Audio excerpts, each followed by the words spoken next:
नमस्कार बच्चों, मैं तुम लोगों की हिंदी शिक्षिका निवेदिता मैम। आज कक्षा एकादश के लिए जो हमारा नवीन पाठ्यक्रम निर्धारित किया गया है, हिंदी साहित्य, कला, संस्कृति और अभिव्यक्ति, उसी पाठ्य पुस्तक से हमने आज सूरदास के पद को लिया है। तो जितने भी हमारे बच्चे हैं एकादश के छात्र छात्राएं, उन सभी के लिए ये बहुत ही उपयोगी होगा। आज का ये हमारा वीडियो चूँकि नवीन पाठ्यक्रम है, इसलिए इसको ध्यान से देखना है। तो सूरदास के पद को जानने के पहले, जैसा कि हर बार हम करते हैं कि उनके पदों को, किसी भी रचनाकार की रचना को जानने से पहले रचनाकार के संबंध में जानना जरूरी होता है। तो पहले चर्चा हम सूरदास पर करेंगे। तो जैसा कि तुम लोगों के पाठ्य पुस्तक में भी है दिया हुआ, सूरदास के बारे में काफ़ी जानकारी दी गई है पाठ्य पुस्तक में। तो उनको तो मैं पढ़ूंगी ही, बताऊंगी ही, लेकिन उससे हट के भी सूरदास के बारे में कुछ बातें जाननी जरूरी हैं, क्योंकि जब हम उनके पदों का या पदों की व्याख्या करते हैं, उनका भावार्थ लिखते हैं, तो थोड़ा बहुत उनकी साहित्यिक विशेषताओं के बारे में भी लिखना पड़ता है, या फिर अलग से भी क्वेश्चन आ जाता है कि सूरदास की का साहित्यिक परिचय दीजिए, या इनके साहित्य के बारे में क्या इनकी विशेषता थी, इनकी काव्यगत विशेषताएं क्या थी, उन सबों का वर्णन करने के लिए आता है। तो ऐसे में कुछ बातें जाननी चाहिए। जैसे एक तो इनका जन्म कब हुआ, इनकी मृत्यु कब हुई, ये तो सारी बातें किताबें में हैं। जैसे इनका जन्म कब हुआ था, तो 1478 ईस्वी में। कहाँ पर? तो मथुरा और आगरा मार्ग पे। लेकिन कौन सा जगह था? तो रुनकता। लेकिन इसमें भी थोड़ा सा मतभेद है। कुछ लोगों का कहना है कि नहीं, उनका जन्म वहाँ नहीं बल्कि कहाँ पर बताते हैं, लिखा हुआ है इसमें कि सूरदास जी का जन्म सोही नामक ग्राम में एक निर्धन सारस्वत ब्राह्मण परिवार में हुआ था। तो थोड़ा सा मतभेद हुआ जन्म स्थान को लेकर के। इनके गुरु कौन थे? इनके गुरु थे महाप्रभु वल्लभाचार्य जी, उन्हीं के ये शिष्य थे। दूसरी बात है कि इन्होंने बहुत सारे ग्रंथों की रचना की।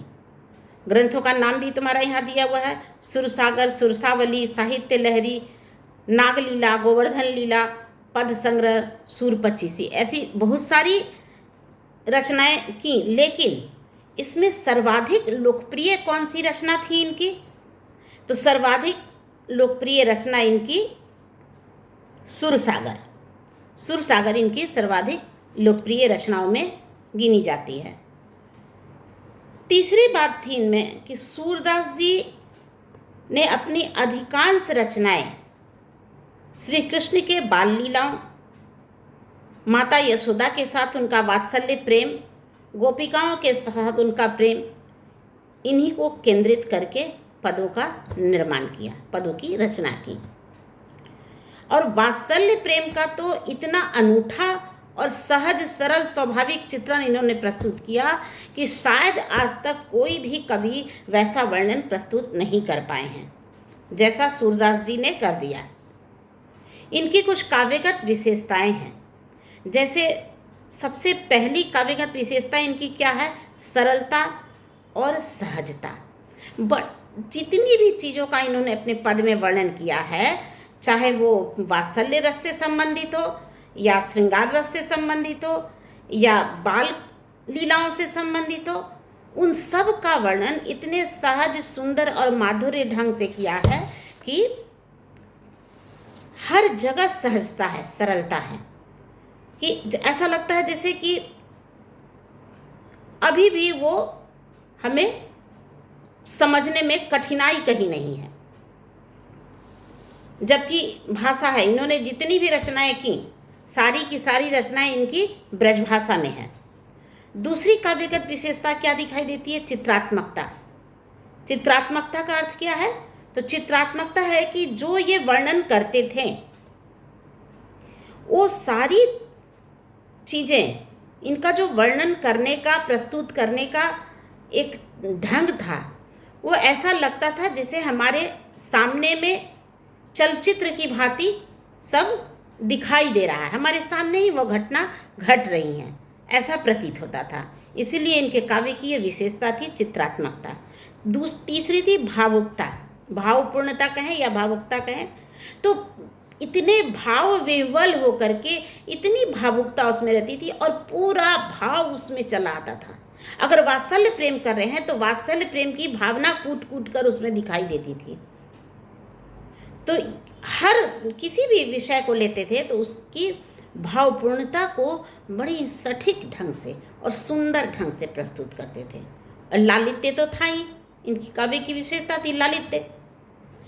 फिर है प्रकृति का वर्णन भी इन्होंने बहुत ही सुंदर और मनोहारी ढंग से किया। भाषा का जहाँ तक सवाल है तो सूरदास की जितनी भी रचनाएं हैं वो ब्रजभाषा में ही हैं, इसलिए समझने में थोड़ी कठिनाई होती है। हम ये नहीं कह सकते हैं कि एकदम सर्वजन सुलभ बोधगम्य है, थोड़ी सी कठिनाई होती है समझने में, लेकिन समझ में आ जाती हैं।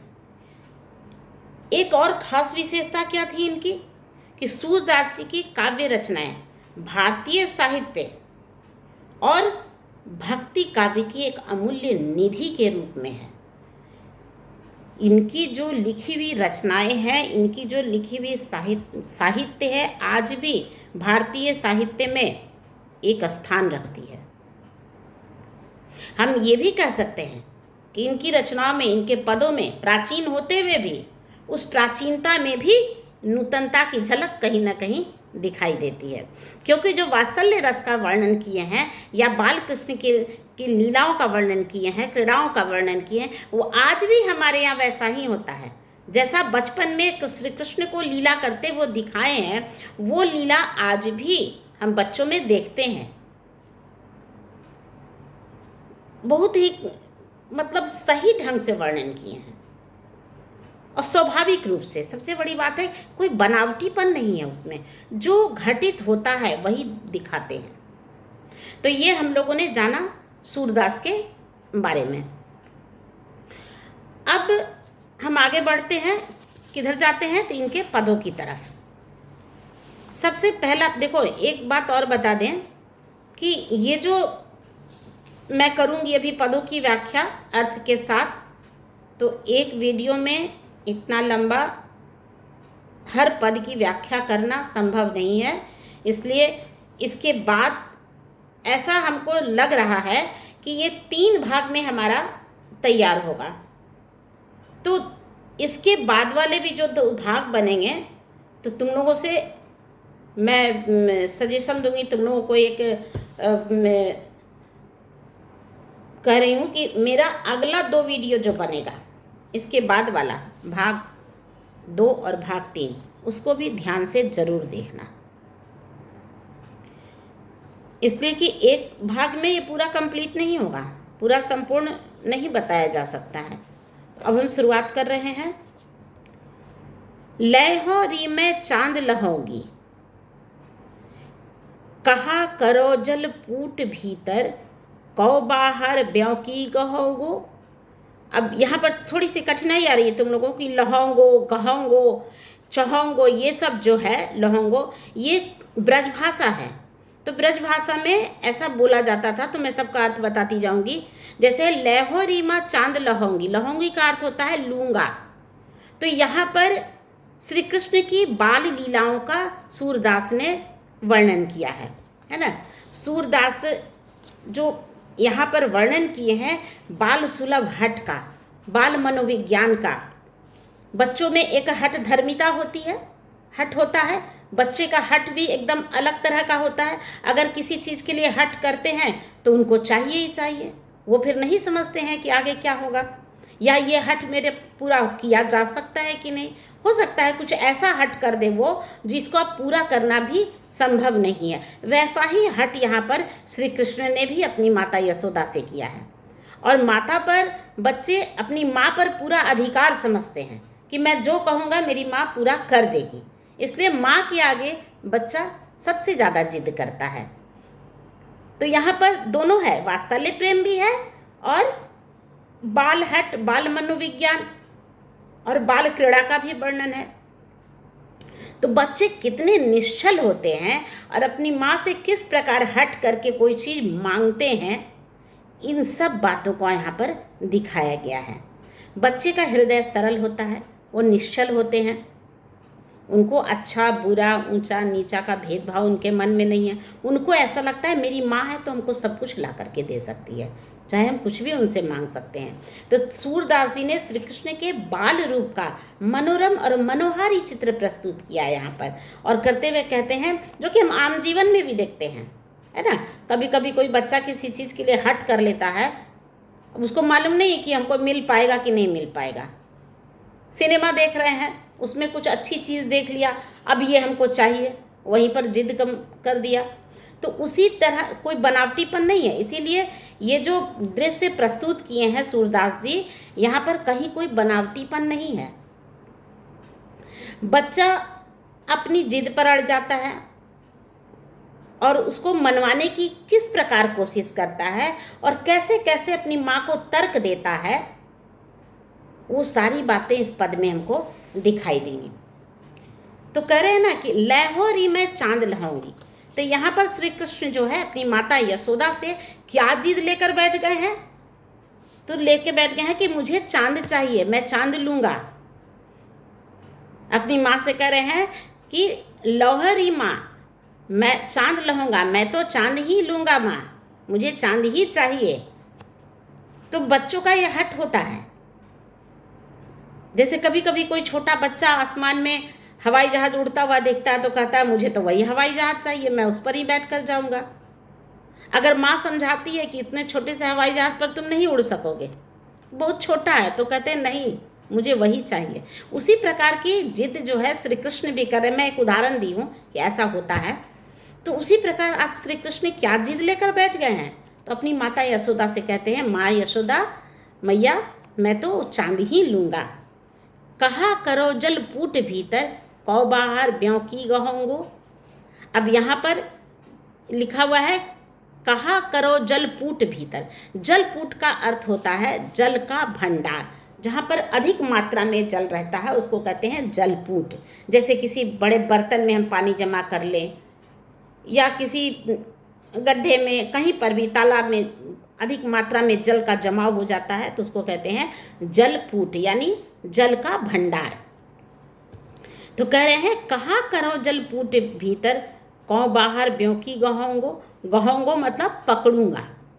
अब ये कह रहे हैं कि ये कैसे कर सकता हूँ, कह रहे ना कहाँ करो जलपूट। इस जल के अंदर उनकी माँ क्या करती हैं, जब वो चांद लेने की जिद करते हैं, श्री कृष्ण माता यशोदा से जिद करते हैं कि मुझे चांद ही चाहिए, मैं चांद ही लूँगा, तब माँ यशोदा क्या करती हैं, उनको बहलाने के लिए, फुसलाने के लिए एक थाली में पानी रख देती हैं, उसमें चांद का प्रतिबिंब आता है, चांद की छाया पड़ती है उसमें, तो वो कहती हैं कि लो चांद हमने तुम्हारे लिए ला दिया, तुम इस चांद को ले लो। लेकिन श्री कृष्ण भी कम चालाक नहीं थे, बोलते हैं कि कहाँ कहो जलपूट भीतर, मैं इस जल के अंदर रखे हुए चंद्रमा को कैसे लूँगा, लेकर करूँगा भी क्या। क्या करें हैं, बाहर कौ बाहर ब्यों की गहोंगो, है ना। गहोंगो का मतलब होता है पकड़ूंगा। तो इस जल के अंदर रखे हुए चंद्रमा को मैं कैसे पकड़ूंगा। अब तर्क देते हैं माँ को, अपनी जितनी भी एक बच्चे में जितनी तार्किक शक्ति होती है उन तार्किक शक्ति का प्रयोग करते हुए अपने तर्क देते हुए समझाते हैं।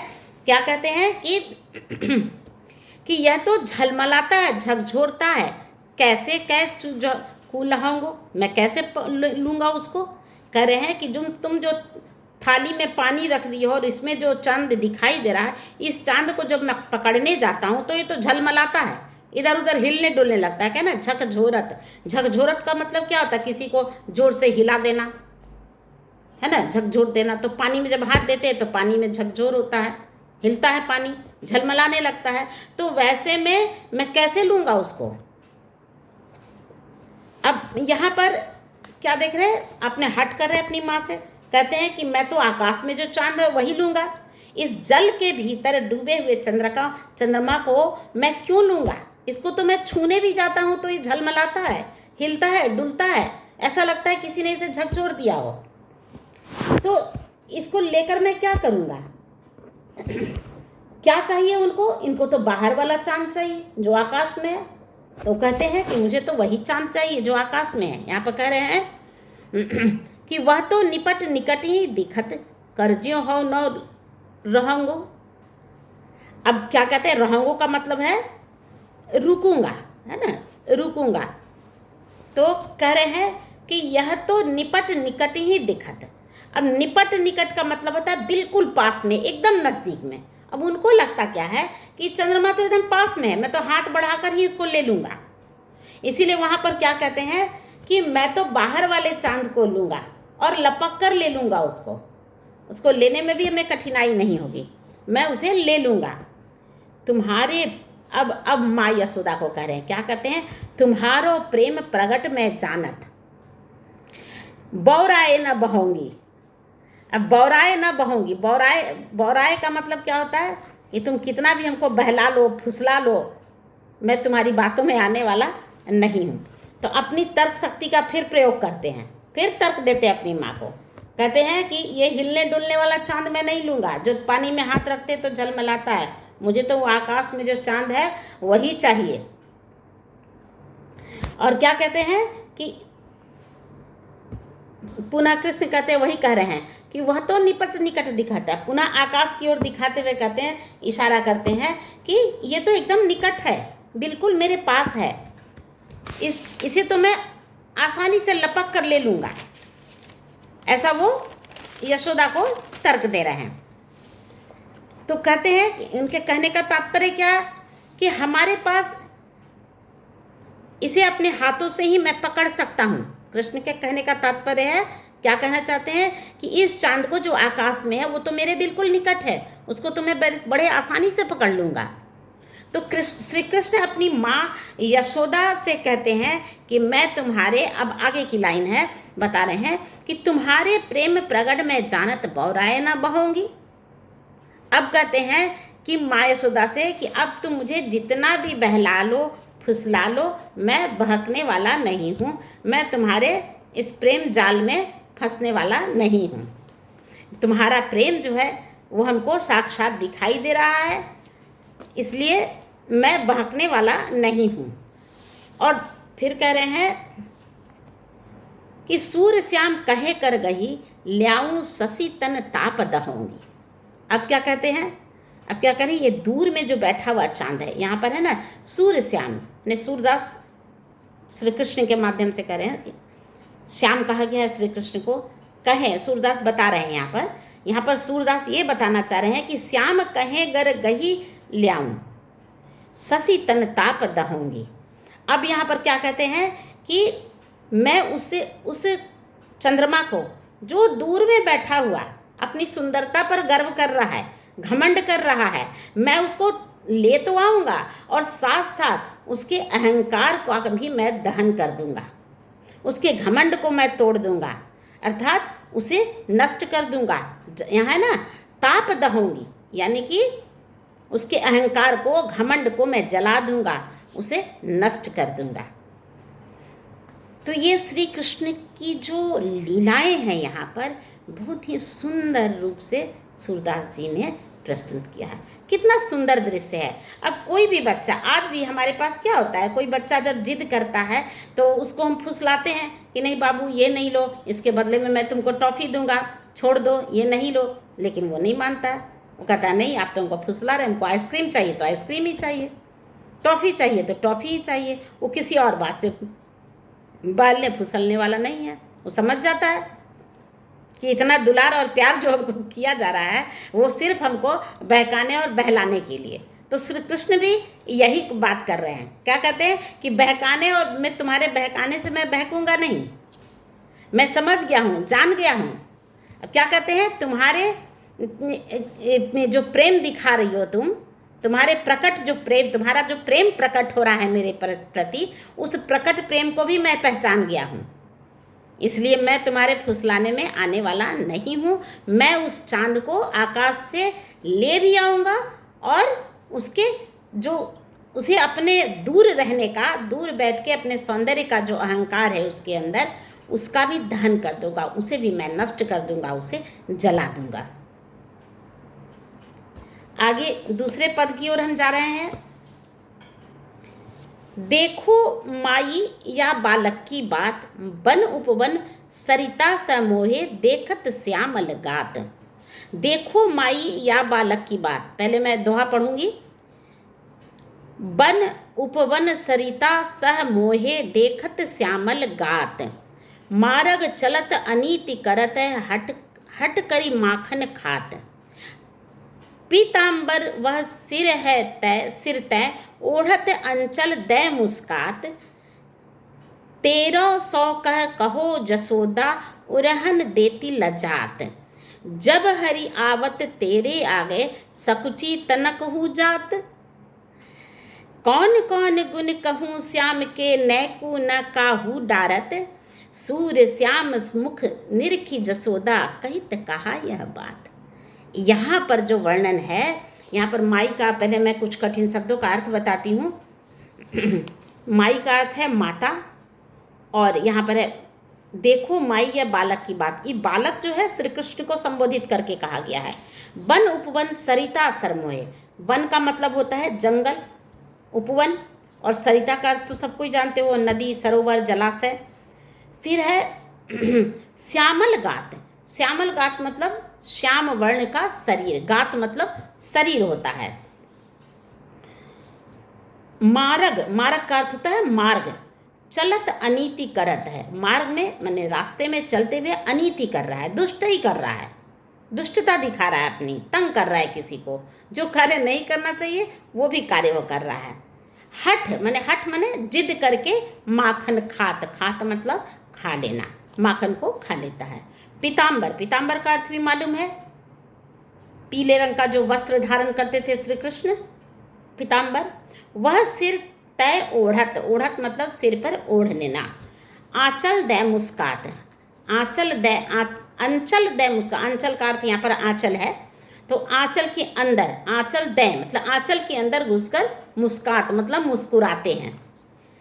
1300, यहाँ पर क्या है, 1300 कहो जसोदा उरहन देती लजात।